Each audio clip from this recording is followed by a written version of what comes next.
Hi, welcome to chapter 15 of History, Framing of the Constitution right after independence, and the process started before independence itself. Let's move forward. What all are we going to cover in this is mentioned here. First is the relevance of this in your exam, especially on the MCQ side. We will talk a little bit about the backdrop, the context in which the Constitution was framed, how did it happen, who were the important people involved in this, what were their views, what were the different perspectives that we had pertaining to critical constituents of the country, the backward people, the scheduled castes, the minorities, the women, the poor. How did the constitution writers, makers go about including all of them and their welfare into the framing of the Constitution? We will cover a little bit about the center versus state. It continues to be a real issue. And we will end by talking a little bit about the languages aspect in the Constitution, and lastly, what is it and how is it captured, the word secularism, how is it captured in the Indian Constitution? Okay, let's move forward. सबसे पहले learning objectives हमने cover कर लिया है. This is what it is all about. We covered it in the previous slide, and this is the here and now part of it that I'm sure you are very interested in. 3 to 4 questions, a very easy chapter, just a bunch of important names, dates and concepts. Pay attention, and these 4 points are up for grabs for you. A couple of sample questions before we get started. Read it. Whose famous speech was this? That could be a question. The answer is given here. And the questions are going to be as simple as this if you read this chapter. Another sample question. How many members did the Constituent Assembly have when it got constituted? Answer is given here to give you a sense of the questions. Okay? Let's get started. सबसे पहले constituent assembly जब बनाया गया और constitution framework करने के लिए इनको काम दिया गया, उस वक्त what was the backdrop, what was the context, situation क्या था, आपको सबको मालूम है. We have covered it in other chapters as well. You know, the moment the direct action day was announced in March 1946 by the Muslim League in Calcutta, violence broke out, and this violence continued till 1948. So, जैसे हमने कहीं और cover किया था, 46 to 48, the period of partition should actually more accurately be called the period of civil war. Governments involved नहीं थे order establish करने में.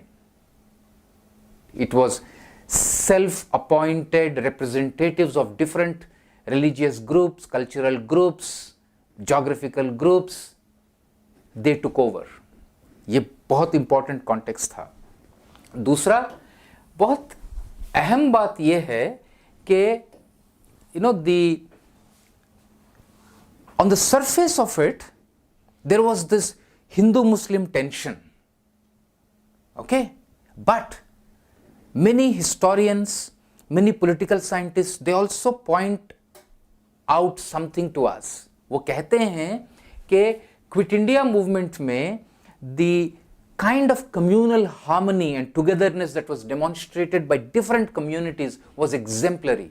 Hindus, Sikhs, Muslims, Christians, they were all shoulder to shoulder fighting.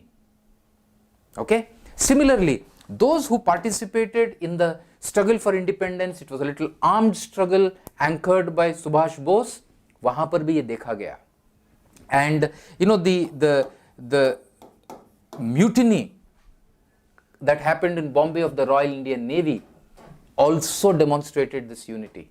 So while on the surface level there were these vested interests who were driving the communal tension and actually perpetuating it in a very programmatic manner, the underlying theme that many people saw was a lot of harmony.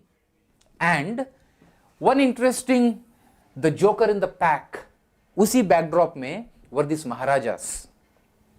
You know, they were almost autonomous. 2/3 of India was direct British provinces, but 1/3 was still under Maharajas. Barodas, Sindhias, Nizams of Hyderabad, Bhopal, Junagadh, etc. These guys were feeling, अच्छा अब तो British चला जाएगा तो वापस अपने को अपना राजभार संभालने का मौका मिलेगा, हम लोग भी इंडिया से सेपरेट हो जाएंगे. This was very interesting view that they were holding. ठीक है, ये बैकड्रॉप था. देखते हैं इसके आगे बात कैसे बढ़ी.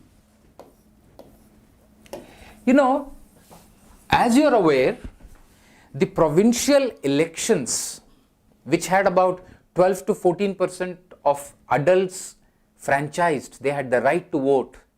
Provincial elections हुए थे, आपको मालूम है 1946 में. In these elections, Congress as well as Muslim League captured the majorities in their respective strength areas. So for the first time, Muslim League captured majority in the section B and section C. Western part of India, in Punjab, Sindh, Balochistan, and eastern part of India, which is in and around Bengal and Assam, where there was Muslim majorities, Muslim League got majority, whereas Congress got majorities in the rest of the country. Okay? And from these provincial election results, they picked up representatives and sent them to the Constituent Assembly. So Constituent Assembly के जो पहले 300 members थे, they were not chosen directly by the people of the country, they were representatives chosen after the provincial elections by the provincial assemblies. ठीक है, आगे चलते हैं. Now, in these elections, after the people were sent, two things happened. One, Muslim League boycotted being part of the Constituent Assembly. They said that even if we go there, it's of no use, we won't get our say, so we are boycotting it, we want only partition in the form of Pakistan. वो जो दौर था वो तूल पकड़ चुका था, और 82% of the members in the assembly were Congress people. So it was essentially called as, you know, Congress guys are going to be part of the constitution making. One interesting and very healthy thing though that happened was that every single debate, speech, view that was taken in the parliament, in the Constituent Assembly, got widely covered in the media. And the result of it was, what is the stance that people are taking inside the assembly was known to the common man, at least the learned people, literate people, and many of them were social workers. They went out and spread the message out, and उनका जो response था, आवाम का जो response था, वो भी वापस पहुंच रहा था. So this created a very interesting and healthy cycle of release of the stance, feedback coming back. And this went a long way in affecting the shape of the constitution if you go into the details of it. Okay, that's the making of it. Who were the prominent voices? As you know, Gandhiji was out of it. He never was part of the administration. And Jawaharlal Nehru, Patel and Prasad were the key voices in the making of it. You know, in some sense, the captain of the team was Jawaharlal Nehru. Patel used to work in the backdrop because one of the key things that India wanted to achieve was the integration of all of it into one entity. And constitution framing में इसके लिए appropriate जगह बनाना था, appropriate provisions डालने थे. So Vallabhbhai Patel was in the backdrop, whereas Rajendra Prasad was anchoring the process, कब meeting होगा, कैसे होगा, and all of that. He was anchoring that. While that was happening, in some sense, the draft committee के जो chairman and the in charge it is considered that the brain behind it was this learned lawyer and freedom fighter, Dr. B.R. Ambedkar. Okay, a couple of other people, Dr. K. M. Munshi and Krishnaswamy Iyer, not so famous as the other people. Those were other two very important names that were part of the prominent voices in the framing of the Constitution chapter of Indian modern history. ठीक, आगे चलते हैं. याद रखिएगा ये इन names के बारे में MCQs आ सकते हैं. ठीक है. One of the first things that Jawaharlal Nehru moved right after this formation was to create the objectives resolution. माने ये जो कॉन्स्टिट्यूशन का फ्रेमिंग का इवेंचुअल आउटकम क्या है वो हमको फॉर्मली इनको अप्रूव कराना था. And that is what is captured here. Okay, again it could become an important thing that can be asked in your exam. The objective resolution was to create or the frame the defining ideals of the Constitution, which provided the framework within which the Constitution making will proceed. So everybody, all the 300 people has to sign off that framing of the Constitution का resolution क्या होगा, इसका outcome क्या होगा. Because you are not writing rules to rule the country for the next 100 years. You are framing the Constitution which provides the framework for future governance of the country. Okay, an interesting point, pay attention to it. It took 3 years. The eventual thing was 11 volumes big, and Dr. Ambedkar is credited to be the one who did the maximum heavy lifting in constitution writing, played a very, very central role in that. Okay, let's move forward. What was the vision of the Constitution? Some important elements. When you go back and read the chapter, it will make sense. Let's cover the salient points here. Number one, we wanted an independent India that was sovereign, which means in no sense, no way is this country going to be answerable to anybody, and no connections with the British Empire or the Queen. Do read up the definitions of sovereignty and what is difference between being a republic and not being a republic. It could be useful. How do we create the vision of the Constitution was extremely preoccupied with this thought that India is a poor country, extremely exploited. Just about 11% of them are literate, poor peasants, workers, downtrodden, illiterate, women, low health scores, HDI was very low. So how do we safeguard the interests of all of these people was to be enshrined in the Constitution. Okay, that was an important part of the vision. Then the three things, we'll come back to this at the end of it. You know, Indian Constitution did not include the word secular, but it was safeguarded by saying that there is justice that will be guaranteed, there will be equality that will be guaranteed at all costs to everybody, and the third is there is an absolute freedom to every citizen of the country without any discrimination, including voting, which wasn't there even in many or most of the mature democracies at that point in time. Another important guiding radar or compass that they were looking at is, you know, India saw a large number of eminent leaders, social reformers who worked towards eliminating lot of social evils.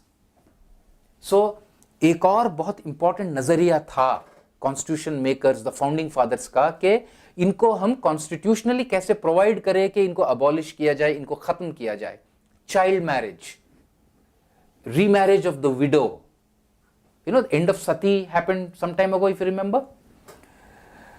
Swami Vivekananda spoke about how even the Hindu religion needs to be reformed. How do we create scope for that? How do we take care of the oppressed caste, the depressed caste, the downtrodden?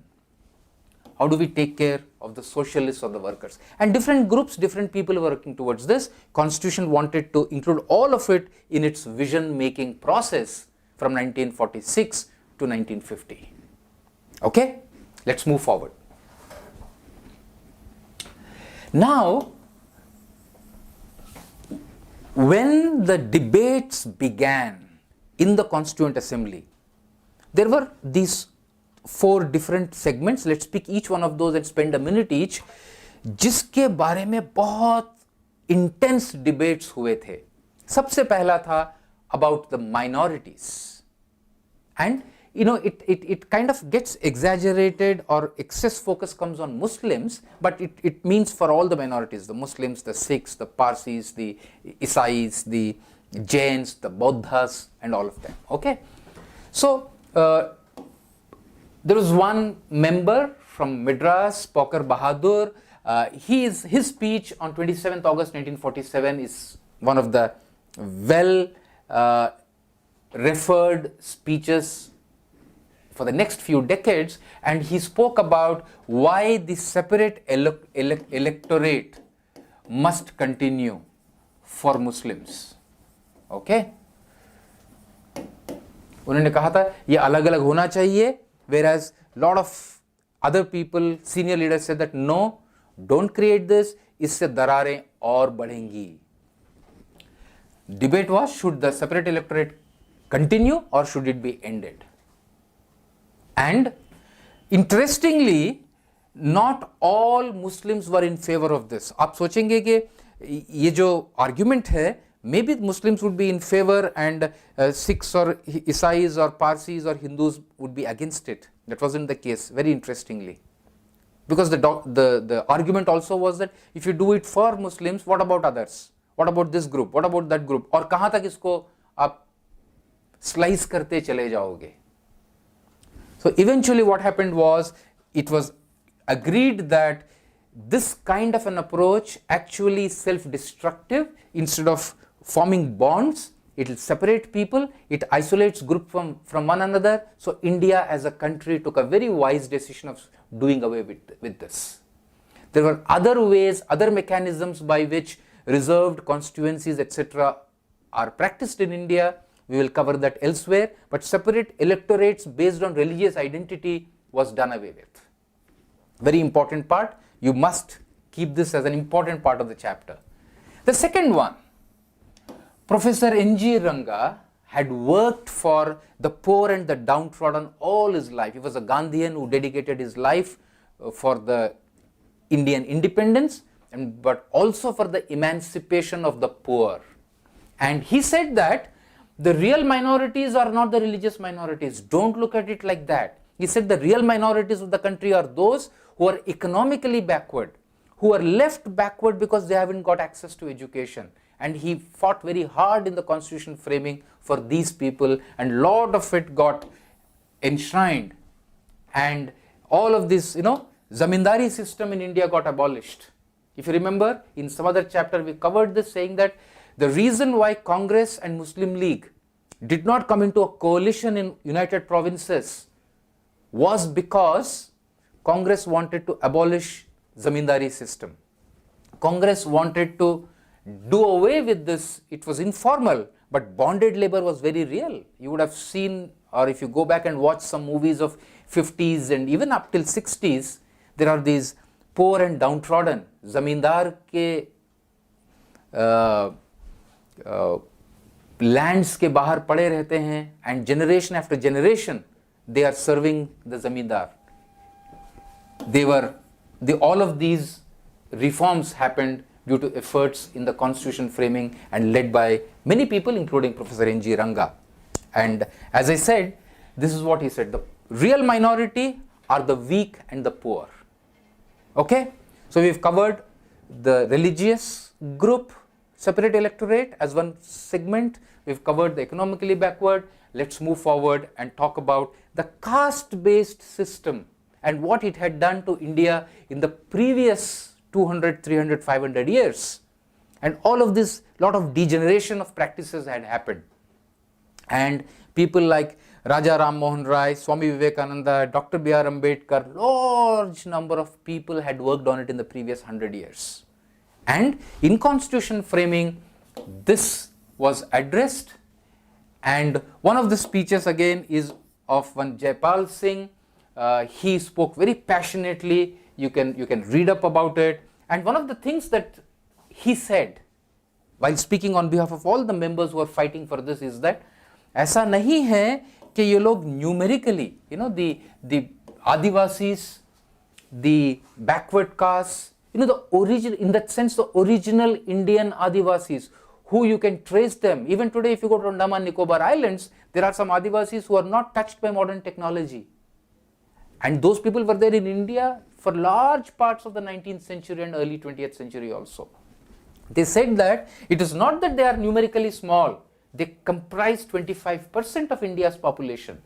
However, they were systematically marginalized. They did not get access. There were no reforms. There were no efforts by the government to go and bring them up to speed with where the world is headed. And lack of education led to no role in the society, in the administration as the world progressed. तो उन्होंने कहा कि हमको इसके बारे में सोचना चाहिए, कॉन्स्टिट्यूशन फ्रेमिंग में इसको डील करने के लिए, इसका इलाज करने के लिए स्टेप्स लेने चाहिए. And the champion of this amongst many people in the framing of the constitution was Dr. B.R. Ambedkar as well. But very interesting thing, there was a time when Dr. B.R. Ambedkar, up till 1930s, up till 1945, he was a votary, he was a supporter of having a separate electorate for the backward classes.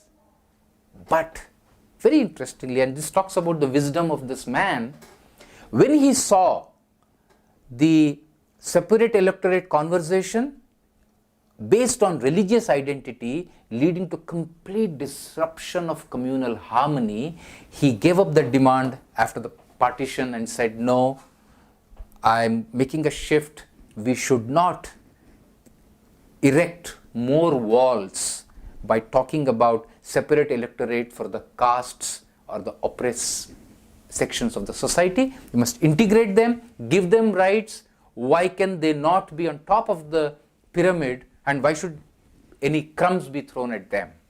Okay, let's move forward. Women, one of the phenomenally important things about not just India but entire South Asia is the role of women at very early stages of their becoming independent, very early stage. Indira Gandhi became the Prime Minister in 1966. Similarly, Sirimao Bandaranaike in Sri Lanka, Khalida Zia, Bangladesh, Benazir Bhutto, Pakistan. And this happened 20, 30, 40, 50, 60 years ago. Within 20 years of becoming independent, Indira Gandhi became the Prime Minister. So one of the things that you will observe is, while that is not the case even in the US after 250 years, not a single women Prime Minister. So one of the reasons for that is, India at the constitution making gave women exactly the same rights as men. They said that it doesn't matter. She might be illiterate, but she is not unwise. These are two different things. जिंदगी की समझ है और उनको हमको पूरा हक देना चाहिए जाकर अपने नुमाइंदे को, अपने रिप्रेजेंटेटिव को चुनने की वो सलाहियत रखती है. And those position, those movement, those debates were led by many eminent people, including Hansa Mehta, Sarojini Naidu, Vijayalakshmi Pandit, and so on. Okay?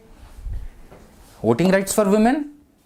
And very interestingly, these women said that don't give us concessions, just treat us at par with men. And that's what Indian Constitution has done. So if there is any discrimination against women, it is an unconstitutional act done by anybody who's doing it. ठीक है? Let's keep moving.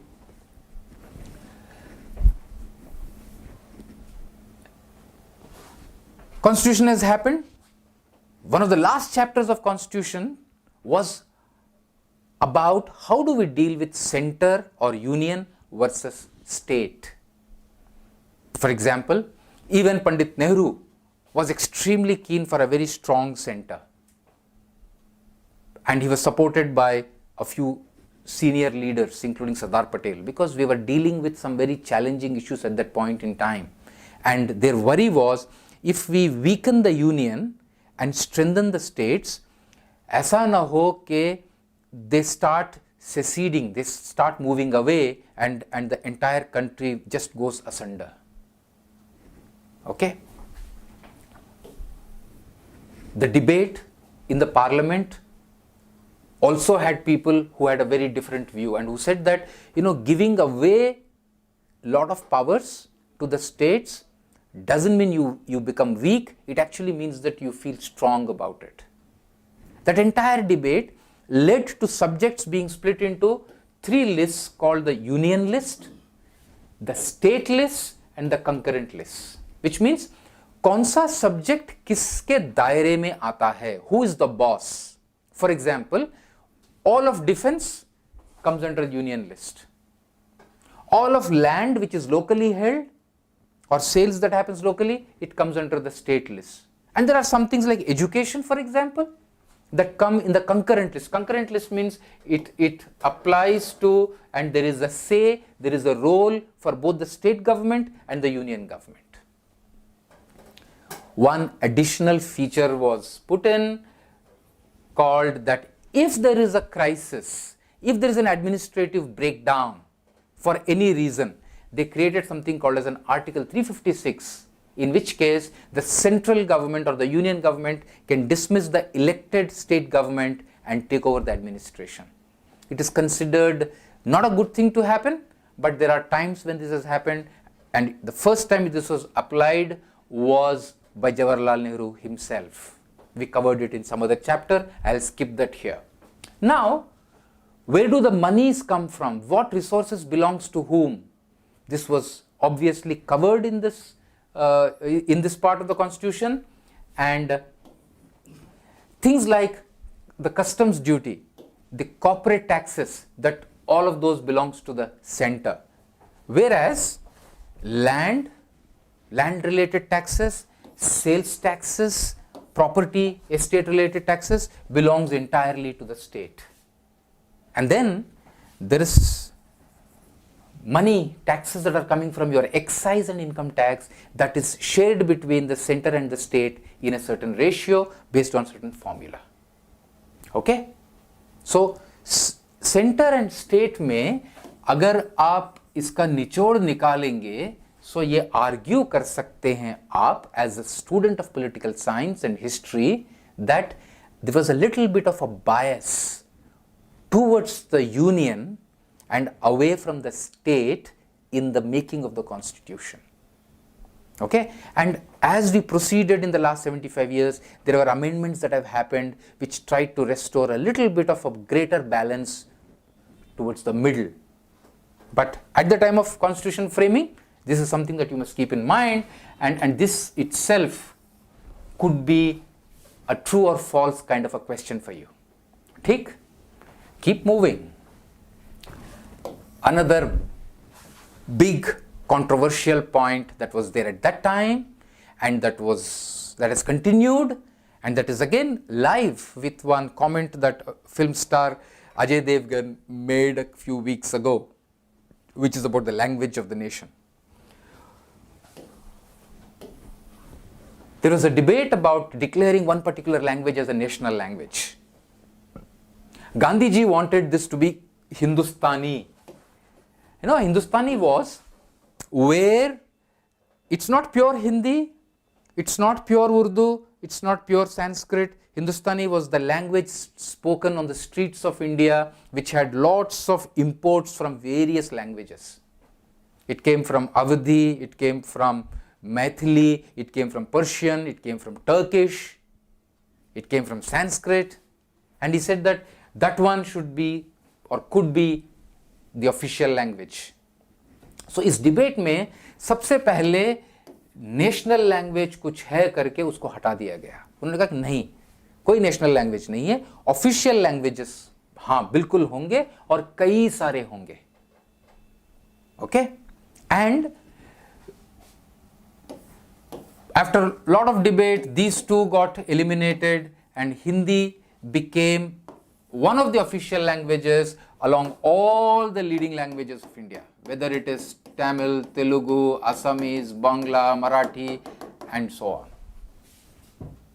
Okay, and that we are going to use English for an official purpose for the next 15 years was formally adopted. Of course, it continues to this day, but if you go to different states, each state has its own official language and the files and the documentation is done in that language as well, along with English, because then it can travel across the country. It also gets done in Hindi in significant parts of the country.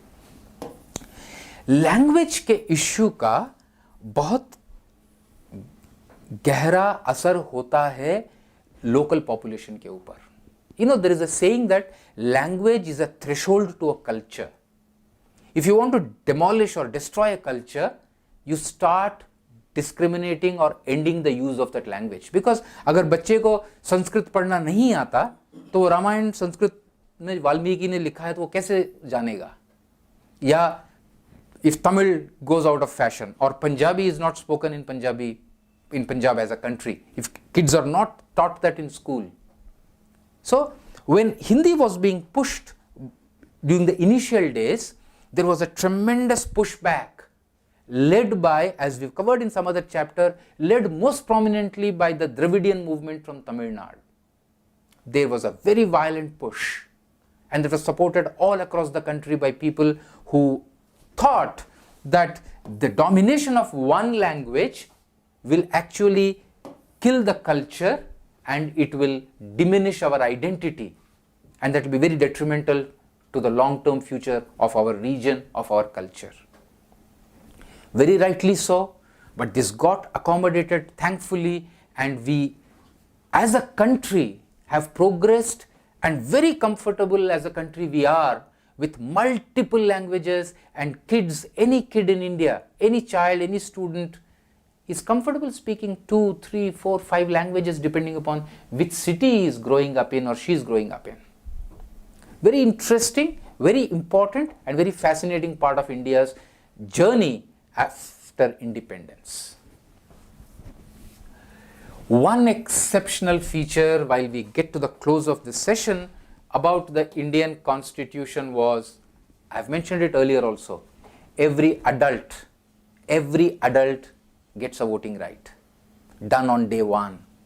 I think our founding fathers deserve tremendous amount of credit for doing this, and अगर आप उसको mature democracy से भी cover करते हैं तो आपको ताज्जुब होगा कि for a long period of time, even in Western Europe, including UK, and in North America, including US, शुरू में उन्हीं लोगों को वोटिंग का राइट था जिनके पास लैंड था, जो प्रॉपर्टी ओन करते थे. जो प्रॉपर्टीलेस वर्कर है, he did not have any say in the government formation. Sounds very funny, right? Similarly, at another stage, it was available only for those who had certain amount of literacy. Women did not have rights for long into the future. When India had given rights to women, most parts of Western Europe had not yet given rights to the women in democracies.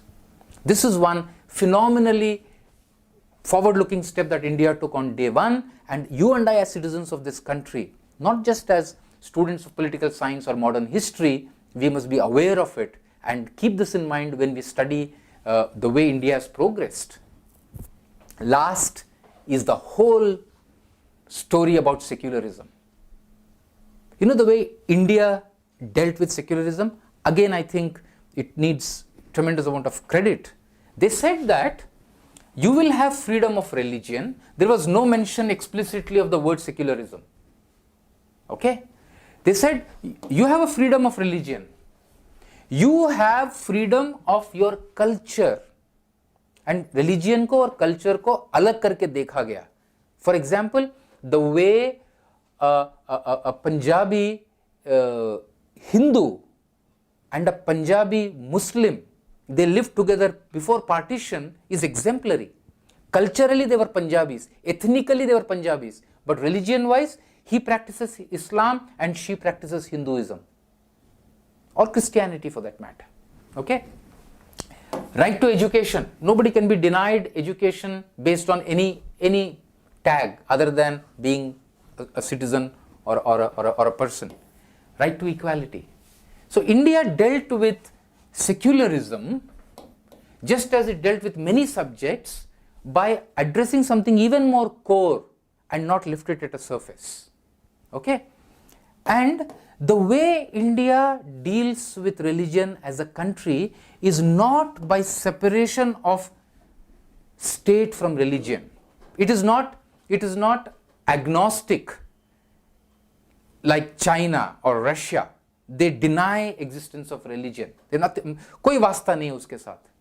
ऐसा नहीं करता है India. India practices judicious distance from all religions. But I am close to this, I am close to this. If I am far from this, I am far from this.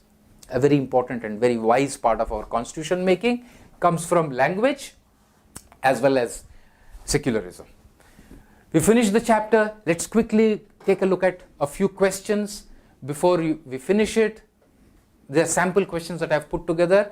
Go back, finish your chapter, read it once before you take the practice exercise. Indian Constitution came into force when? Who among the following was the chairman of the drafting committee? As you can see, I have ticked the answers also, just for the sake of making you know it. Okay? Dr. Ambedkar. As per Mahatma Gandhi, which of these should have been Hindustani? It is not. It's now not even called as a separate language. Okay? How many people were there in the Constituent Assembly?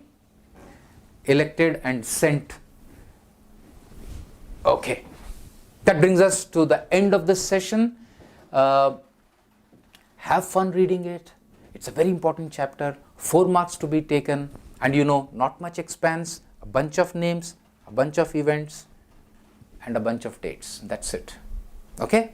Thank you very much. Take care. I'm going to see you again live in some other session soon. Bye-bye.